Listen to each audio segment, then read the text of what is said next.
मोर विवाह भेणेईंक भाईंक सहित करिदियागला। एही विवाह हेबार 3 मास होई सारिछि एवं मोर दीदी ही मोर जेठाणी एवं भेणेई मोर डेढ़सुर होई सारिछंती। दीदी एवं भेणेईंकर जेतेबेले विवाह होइथिला सेतेबेले मु छोट थिली। प्राय 7 वर्ष पूर्वे दीदी एवं भेणेईंक विवाह होइथिला। धीरे धीरे भेणेईंक भाई आम घरकू भेणेईंकू समय न मिलिबा कारणरू दीदींक दियर ही दीदींकू घरकू नेई आसुथिले। यात्रा लंबा होइथिबा कारणरू दीदी निज दियरंकू एठारे किछि दिन रहिबा पई कहि देउथिले एवं एहा परे दीदींक दियर एठारे रहि जाउथिले। सेतिकी बेले मु देखिली कि से मोते विभिन्न बाहानारे देखिबाकू किंबा मो सह कथा हेबाकू चेष्टा करूछंती।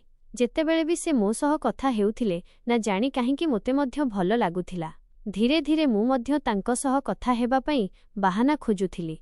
आम घरे बापा मा मु एवं दीदी रहुथिलु, किंतु दीदींक विवाह परे मु एवं बापा मा ही केवल रहुछु। बापा मा सबु बेले गांकू जिबा आसिबा करंती। जेतेबेले भी सेमानंकू गांकू जिबाकू थाए 2 दिन पूर्वरु ही सेमाने दीदींकू जणाई दियंती जेमिति दीदी एठाकू आम सह रहिबाकू आसी जाआंती।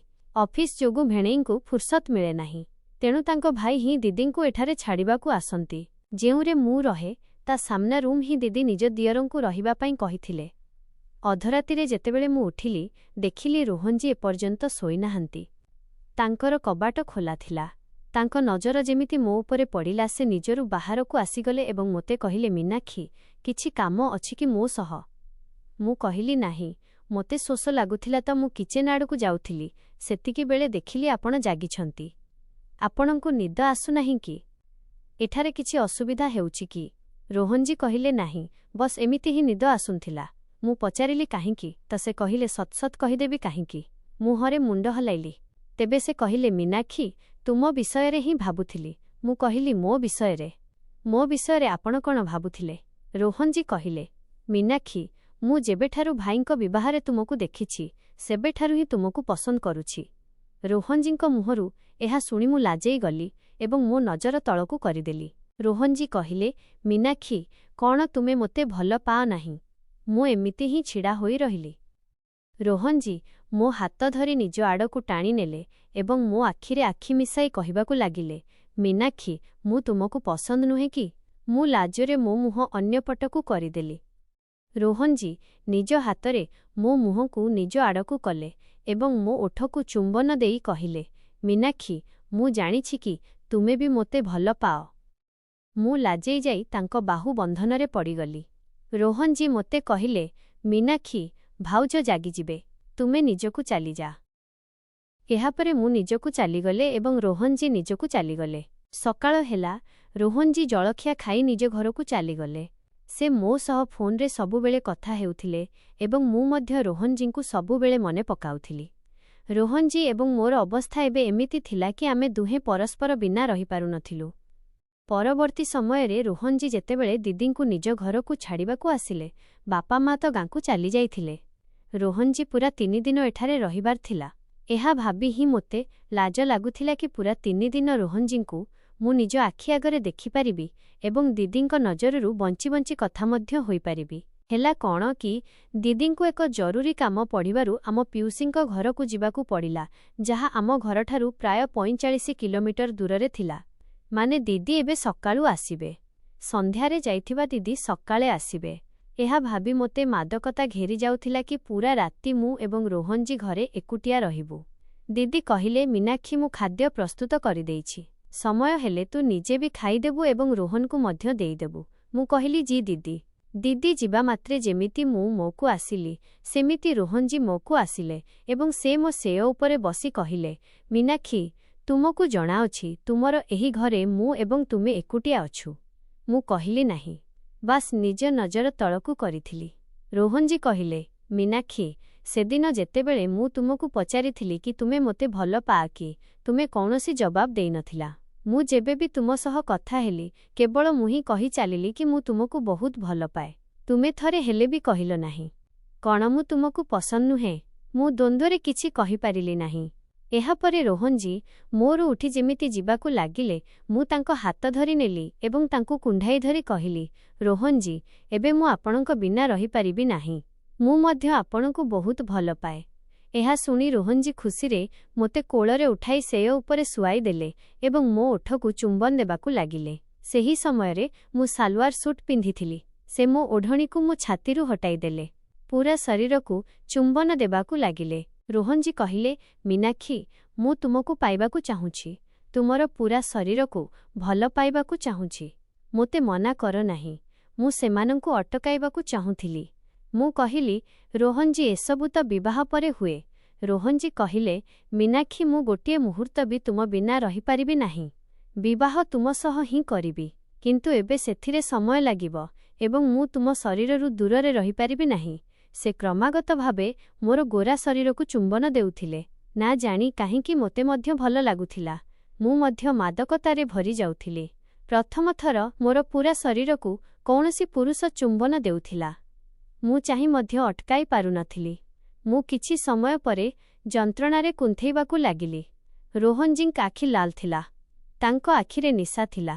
ସେ ମୋ ସାଲୱାର ଓହ୍ଲାଇ ଫିଙ୍ଗିଦେଲେ ଏବଂ ସେହି ରାତିରେ ସେସବୁ ହେଲା ଯାହା ଜଣେ ସ୍ୱାମୀ ସ୍ତ୍ରୀ ମଧ୍ୟରେ ହୋଇଥାଏ। ପୂରା ରାତି ରୋହନଜୀ ମୋ ଶରୀରକୁ ଭଲ ପାଉଥିଲେ। ଯେମିତି ସକାଳ ହେଲା, ଥକିଯାଇ କିଛି ସମୟ ପାଇଁ ରୋହନଜୀଙ୍କ ଆଖି ଲାଗିଗଲା ଏବଂ ମୁଁ ଶୋଇପାରିଲି ନାହିଁ, କାରଣ ପୂରା ଶରୀରରେ ମିଠା ମିଠା ଯନ୍ତ୍ରଣା ହେଉଥିଲା। ଯେମିତି ହିଁ ରୋହନଜୀଙ୍କ ଆଖି ଖୋଲିଲା, ସେ ନିଜ ହାତରେ ମୋତେ ପୋଷାକ ପିନ୍ଧାଇ ଦେଲେ ଏବଂ କହିଲେ, ମୀନାକ୍ଷୀ, ତୁମେ ବହୁତ ସୁନ୍ଦର। ମୀନାକ୍ଷୀ, ତୁମେ ମୋର ପ୍ରଥମ ପ୍ରେମ। ଏହାପରେ ଯେବେବି ରୋହନଜୀ ଦିଦିଙ୍କୁ ଘରେ ଛାଡ଼ିବାକୁ ଆସୁଥିଲେ, ଯେବେବି ସୁଯୋଗ ମିଳୁଥିଲା, ସେ ମୋ ସହ ଶାରୀରିକ ସମ୍ପର୍କ ନିଶ୍ଚୟ ରଖୁଥିଲେ। ଏବେ ତ ମୋର ମଧ୍ୟ ରୋହନଜୀଙ୍କ ଅଭ୍ୟାସ ହୋଇଯାଇଥିଲା। ଯେପର୍ଯ୍ୟନ୍ତ ଆମେ ଦୁହେଁ ପରସ୍ପରକୁ ଭଲ ପାଉନାହୁଁ, ସେପର୍ଯ୍ୟନ୍ତ ସନ୍ତୁଷ୍ଟ ହୋଇପାରୁନଥିଲୁ।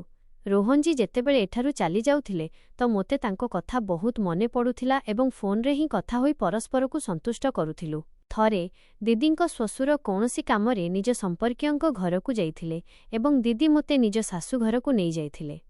ଭେଣେଇ ସହର ବାହାରକୁ କାମ ସମ୍ବନ୍ଧରେ ଯାଇଥିଲେ। ଏବେ ଦିଦିଙ୍କ ଶାଶୁଘରେ ଦିଦି, ତାଙ୍କ ଦିଅର ଏବଂ ମୁଁ ଥିଲୁ। ଦିଦି ନିଜରେ ରାତି ସମୟରେ ଶୋଇଥିଲେ।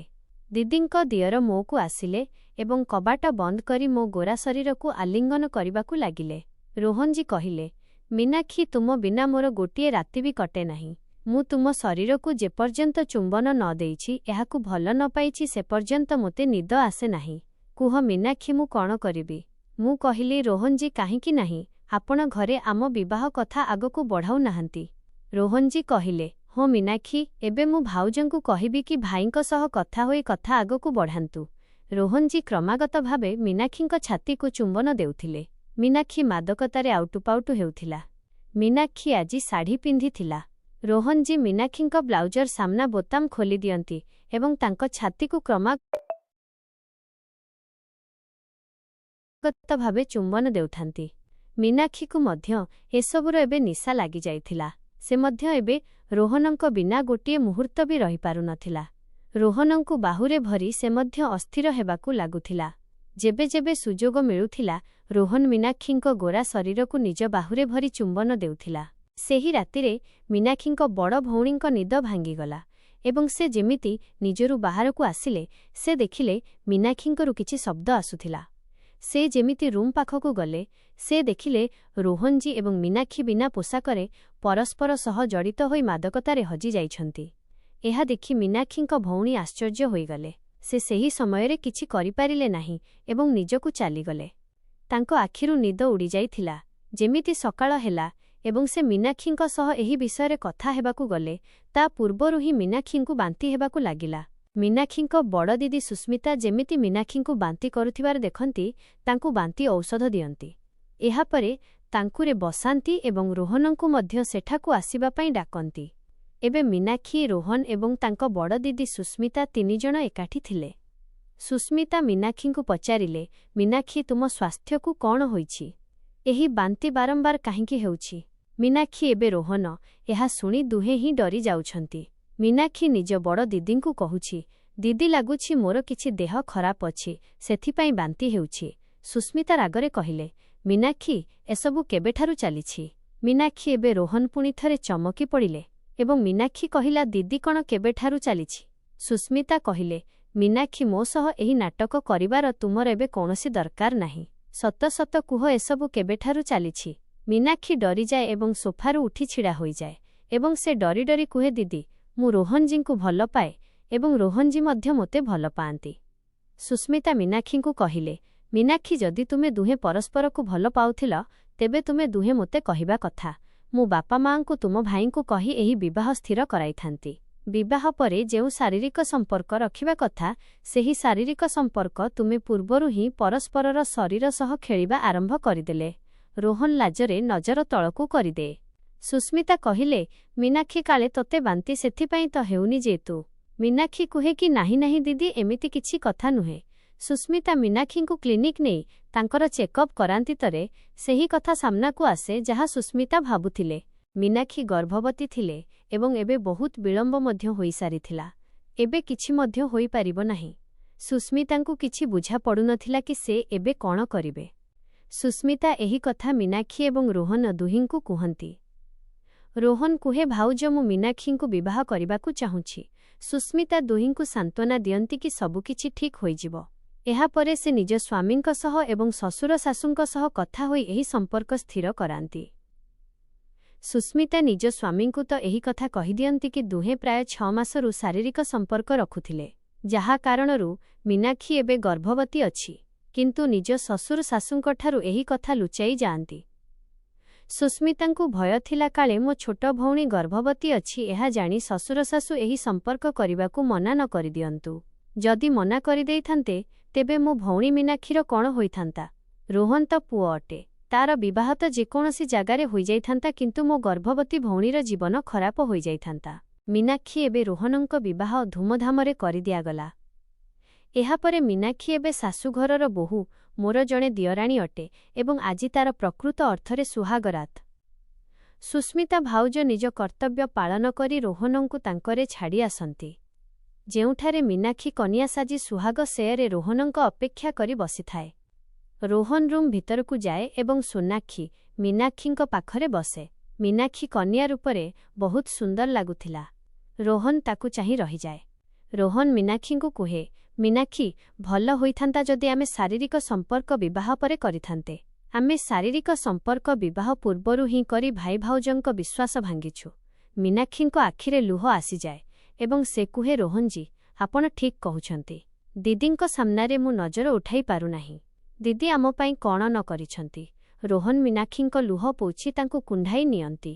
ମୀନାକ୍ଷୀ ଆଜି ଏତେ ସୁନ୍ଦର ଲାଗୁଥିଲେ କି ରୋହନ ନିଜକୁ ରୋକିପାରନ୍ତି ନାହିଁ ଏବଂ ସେ ତାଙ୍କ ଶରୀରରୁ ଗୋଟିଏ ଗୋଟିଏ ପୋଷାକ ହଟାଇ ଦିଅନ୍ତି ଏବଂ ତାଙ୍କ ଗୋରା ଶରୀରକୁ ଚୁମ୍ବନ ଦେବାକୁ ଲାଗନ୍ତି।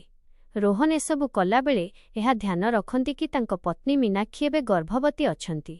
ସେଥିପାଇଁ ସେ ତାଙ୍କୁ ଅଧିକ କଷ୍ଟ ଦିଅନ୍ତି ନାହିଁ ଏବଂ ସେ ମୀନାକ୍ଷୀଙ୍କୁ ଧୀରେ ଧୀରେ ଭଲ ପାଆନ୍ତି, ଯେମିତି ମୀନାକ୍ଷୀଙ୍କୁ କୌଣସି ପ୍ରକାରର ଅସୁବିଧା ନ ହୁଏ। ଏସବୁ ଦେଖି ମୀନାକ୍ଷୀଙ୍କୁ ରୋହନଙ୍କ ପ୍ରତି ଆହୁରି ଅଧିକ ଭଲ ପାଇବା ଆସିଯାଏ କି ରୋହନଜୀଙ୍କୁ ତାଙ୍କର କେତେ ଚିନ୍ତା ଅଛି। ମୀନାକ୍ଷୀ ରୋହନଙ୍କ ବାହୁବନ୍ଧନରେ ହଜିଯାଆନ୍ତି ଏବଂ ତାଙ୍କ ମୁଣ୍ଡରେ ରଖିଲି। ତାଙ୍କ ନିଶ୍ୱାସ ଜୋରରେ ଚାଲୁଥିଲା ଏବଂ ସେ ଧୀରେ ଧୀରେ କ'ଣ କହୁଥିଲେ। ମୁଁ ତାଙ୍କ ହାତ ଧରିଲି ଏବଂ କହିଲି, ଦେବ, ଚିନ୍ତା କରନି, ମୁଁ ଅଛି। ସେ ଆଖି ଖୋଲିଲେ, ମୋତେ ଦେଖିଲେ ଏବଂ ହାଲୁକା ହସିଲେ। ମୁଁ ଦିନରାତି ତାଙ୍କ ପାଖରେ ରହିଲି। କେତେବେଳେ ଔଷଧ ଖୁଆଉଥିଲି ତ କେତେବେଳେ ହର୍ବାଲ ସୁପ୍ ତିଆରି କରି ପିଆଉଥିଲି। ଥରେ ଯେବେ ମୁଁ ତାଙ୍କୁ ସୁପ୍ ଦେଉଥିଲି, ତାଙ୍କ ହାତ ଥରୁଥିଲା। ମୁଁ ଚାମଚ ନିଜ ହାତରେ ଧରିଲି ଏବଂ ତାଙ୍କୁ ଧୀରେ ଧୀରେ ପିଆଇଲି। ତାଙ୍କ ନଜର ମୋ ଚେହେରା ଉପରେ ଥିଲା। ଠିକ୍ ହେବା ପରେ ସେ କହିଲେ, ତୁମେ ମୋର ଏତେ ଯତ୍ନ ନେଲ, ମୁଁ ଏହା କେବେ ଭୁଲିବି ନାହିଁ। ତାଙ୍କ ସ୍ୱରରେ ଏକ କୃତଜ୍ଞତା ଥିଲା ଯାହା ମୋ ଭିତରକୁ ଓହ୍ଲାଇଗଲା। ତାପରେ ହଠାତିନେ ଦେବଙ୍କୁ କୌଣସି ୱାର୍କସପ୍ ପାଇଁ ସହର ବାହାରକୁ ଯିବାକୁ ପଡ଼ିଲା। 4 ଦିନ ପାଇଁ ସେ ଗଲେ ସତ, କିନ୍ତୁ ସେ ଯିବା ପରେ ସେଣ୍ଟର ଯେମିତି ଖାଲି ଖାଲି ଲାଗିଲା। ମୁଁ କ୍ଲାସରେ ତାଙ୍କୁ ହିଁ ଖୋଜିଲି। ମୁଁ ତାଙ୍କୁ ଭଲପାଇ ବସିଥିଲି। ତାଙ୍କ ହୃଦୟରେ କ'ଣ ଅଛି ଏହା ଜାଣିବା ବାକି ଥିଲା। 8 ଦିନ ପରେ ସେ ଫେରିଲେ ଏବଂ ସିଧା ମୋତେ କୁଣ୍ଢାଇ ପକାଇଲେ। ମୁଁ ବସ୍ ହୋଇ ରହିଗଲି। ମୋ ଆଖିରୁ ଲୁହ ଝରିବାକୁ ଲାଗିଲା। ମୁଁ ମଧ୍ୟ ତାଙ୍କୁ କୁଣ୍ଢାଇଲି। ସେ କାନ୍ଦି କାନ୍ଦି କହିଲେ, ସାରା, ମୁଁ ତୁମକୁ ଭଲ ପାଏ। ମୁଁ ଘରୁ ବାହାରେ ଥିଲି, କିନ୍ତୁ ମୋ ନଜର ତୁମକୁ ହିଁ ଖୋଜୁଥିଲା। ମୁଁ ମଧ୍ୟ କହିଲି, ଦେବ, ମୁଁ ମଧ୍ୟ ତୁମକୁ ଭଲ ପାଏ।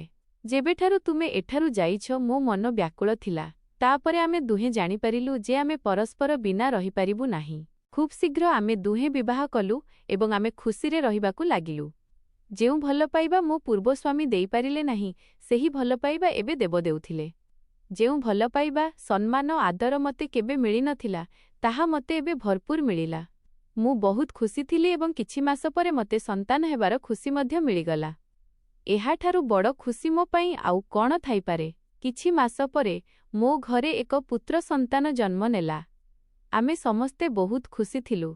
ଏବେ ମୁଁ ବୁଝିପାରିଲି ଯେ ମୁଁ ମୋ ପୂର୍ବ ସ୍ୱାମୀଙ୍କଠାରୁ ଡିଭୋର୍ସ ନେଇଥିଲି। ତାହା ମୋ ପାଇଁ ବହୁତ ଭଲ ଥିଲା। ତେଣୁ ବନ୍ଧୁଗଣ, ଏହିପରି ଭାବେ ଆମେ ଏହି କାହାଣୀରୁ ଜାଣିବାକୁ ପାଉ ଯେ ଜଣେ ପତ୍ନୀ ପାଇଁ ତାଙ୍କ ସ୍ୱାମୀଙ୍କ ଭଲପାଇବା ଏବଂ ସମ୍ମାନ ସବୁକିଛି।